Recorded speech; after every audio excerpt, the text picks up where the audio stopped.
Hi everybody. I have a couple things to talk about, but before I get to the main subject, I'm going to briefly do some housekeeping, a little bit of business here, so to speak. Just report on a couple of things. Um, First of all, the peaches are doing great, and the blackberries, the wild blackberries, are coming along. They're turning. They're all red. They're turning, and I'm going to try to pick blackberries this year. I haven't done that in a while. I kind of missed out last year. Because I don't make cobblers and that kind of thing anymore, but it would be there in case we decided to do such a thing. Um, and the peaches are doing great. There's a lot of peaches out there. There's still a lot of peaches. And hopefully we'll get enough to can and to eat. That would be wonderful, wouldn't it? There's that. And I've been working on my quilt, which is not a bed size exactly. I mean, it might cover the top of a double-sized bed. So it's kind of a lap quilt, couch throw. Oh, my battery, good grief. Sorry. I never put my battery pack on. I could do that, but you have to connect the thing with a cord, and I just went with a battery. Let's hope this second battery will hold. Anyway, the quilt, I've been working on the quilt, and put some progress up here. Just doing one block at a time. And I'm doing the snowball blocks different than the 9-patch blocks. And anyway, the brief report on it. It's going. I'm doing it. We have a little possible trouble in our chicken pen. Luna, one of my original bantam coachings, one of the splash bantam coachings, Bumblebee and Luna are they just turned 3 years old, like all the rest of the Dirty Dozen plus 1, which is now Dirty Dozen plus 7, or however many, I don't know. Anyhow, I noticed that Luna was sleeping outside, and every time I picked her up, and she was just sleeping when she shouldn't be sleeping. Everybody else was active and she was sleeping. And I picked her up, and at first I checked her keel, and it really wasn't, it didn't seem bony, but overall she feels light. And she closed her eyes. Now she's closing one eye. And I think she's just closing the eye to keep it. It's not an eye injury, I don't think, because if that was all it was, she wouldn't be lethargic. She'd just be closing her eye. But she's kind of keeping one eye open, so to speak, to watch what's going on around her. But she's tired and she's lethargic. And everywhere she goes, she finds her place to park away from the boys, and she just goes to sleep. So I'm afraid I may be losing Luna. I take it that most of the hatchery bantam cochins don't live that long. Their average is 4 or 5 years. According to a friend of mine in Wisconsin, who that's the main thing she keeps is the bantam cochins. She loves them. And she said, I said, Lisa, I said, I'm having trouble with Luna, and I explained what's going on. I said, Lisa, basically asking her to weigh in, and she said that she's had them live from 3 years to like 10 years or something, but she said generally it's average about 4 to 5 years. And she said the hatchery ones don't live as long as the breeder quality ones. So I think that's what's going on with Luna, because I've had a couple of bantam cochins in the past, not together, but in the main flocks, and both of them died at just over 4 years old. So Luna may be on her way out. And I hate that, because I would rather lose a boy than lose all the girls. I've already lost Ripley and Scarlet, and I don't want to lose Luna. And also, Raina, my beautiful blue and brown Easter egger, she has been going on the nest and sitting and not laying anything, and that's concerning me. So I don't know what's going on, but that's the Dash is fine so far. I mean, he's showing signs of age, but he seems like he's okay. And Athena, the Barred Rock, who is in there with little bantam cochin Mace, she are almost 9 years old, and she's showing some signs of lethargy herself. So anyway, that's what's going on in the chicken world.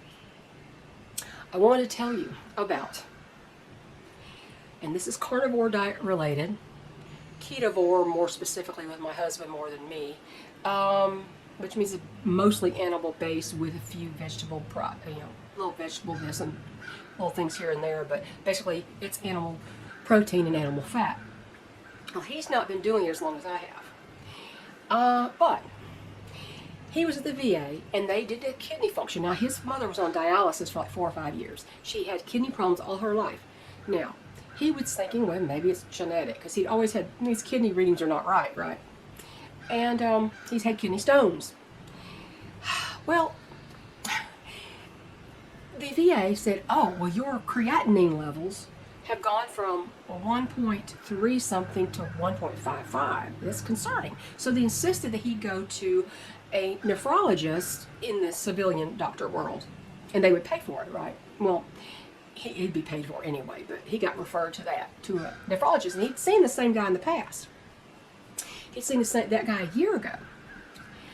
Well, he went to he had the lab test, and then he went to see the doctor after they got, set the test to him. And the doctor said, he said, your readings from a 71-year-old man are actually good. He said, you had gone into stage 3 kidney failure, I guess you call it, kidney disease, chronic kidney disease, stage 3. There's 5 stages, and the 5 is like your kidneys are gone. And you were in stage 3. He goes, you have bumped back into stage 2. He said he was ecstatic over it, ecstatic. Now, he didn't ask what he was eating, but if he'd been asked what he should eat, if he'd asked this doctor what he should eat, I'm sure he would have given the standard protocols. And let me tell you, they're exactly opposite to what you should be doing. But let me tell you, if you look up how to lower creatinine levels, there's a couple of things. But first, don't take anything with creatine in it. Okay, that's like common sense, right? You don't take a body building supplement with creatine in it if you want to lower creatinine levels. But two of the main things that stood out to me, and a couple more, were reduce protein intake. This is what the doctor suggests to lower creatinine levels, which are it's a marker of your kidney function. Reduce protein intake. Eat more fiber. And in one list it said, substitute animal proteins for plant-based proteins. You know how much my husband did to upgrade his kidney function from stage 3 back to stage 2? He ate a lot more protein, animal protein. He's, in fact, not just ate more protein, but substituted carbohydrates for the protein. Okay? That means you don't just eat more meat. You cut out the other stuff. You cut out the pasta and the breads and the seed oils, and you cut out most vegetables and fruits. You cut out that stuff to replace it with meat. He ate that. He ate a lot more animal fat. And he ate zero fiber, no fiber. So what he did to partially reverse his kidney disease was to do the exact opposite of what is suggested. I don't know why they're stuck. Well, maybe I do know why. But if you want to be a patient for the rest of your life and you don't want to reverse your kidney disease, you keep doing what they tell you to do. Not what actual carnivore doctors, men and women who've gotten the actual truth of the whole matter and have exposed fraudulent studies and all that. Don't do what they say. First, we eat no fiber. You don't need fiber. Fiber has no nutritional value. It has no value in your body either. Eating fiber is like, oh, just eat some cardboard. That's kind of what it is. If you think you can't go to the bathroom without fiber, you're wrong. Animal fat. If you're constipated, eat more animal fat. They'll take care of it, trust me. And if you have diarrhea, you've eaten too much. That's simple as that. So my husband is reversing his kidney disease by eating mostly carnivore. Now, the doctor didn't tell him. The doctor did not ask him what he was eating. If the doctor did, he might have got a little bit of education on nutrition. Because over 90% of everything that's wrong with you can be fixed by eating this way. He's not the only one. There are thousands of people who've reversed their kidney disease by eating a carnivore, ketogenic to ketovore to carnivore diet.